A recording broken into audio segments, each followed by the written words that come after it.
அப்படி 1 Corinthians 15:58 வாசிங்க. எடுத்து வச்சுக்கோங்க. 1 Corinthians 15:58. நன்மை செய்வதில் சோர்ந்து போகாமல் இருப்போமாக. நன்மை செய்வதில் சோர்ந்து போகாமல் இருப்போமாக. கலந்து போகாதிருந்தால் ஏற்ற காலத்தில் நாம் கலந்து போகாமல். இங்கே நன்மைங்கிறது தேவன் ஊழியத்தை செய்கிற நன்மையை பற்றி சொல்லப்படுகிறது. நன்மை என்ன செய்யணும்?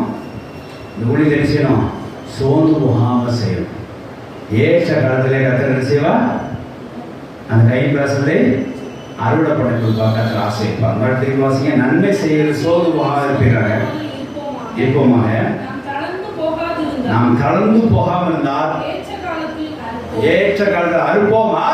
கர்த்தர் அறுவடை பண்ண என்ன செய்ய ஒரு வாய்ப்பை தருவார். சோர்ந்து போகாமல் இந்த ஊழியத்தை செய்வோம்.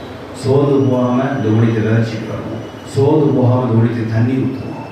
கர்த்தர் ஒரு நாள் வேலை செய்வார். நாம் தளர்ந்து போனால் இந்த ஆசைத்தை பார்க்க முடியாது. நாம் தளர்ந்து போகக்கூடாது. கர்த்தர் வார்த்தை பெற்றுக்கொண்டு என்ன செய்யணும்? வீழ்த்தாம். பேதுரு தளர்ந்து போகும்போது என்ன செஞ்சார்? ஆண்டவரே இவ்வளோ நாள் விதைச்ச ஒன்றுமே இல்லையே, தளர்ந்து போய் ஒன்றும் இல்லை ஆண்டவரே. உடனே சில கர்த்தர் வார்த்தையை கொடுத்தார், ஆலோசனை கொடுத்தார். ஹல்லேலூயா.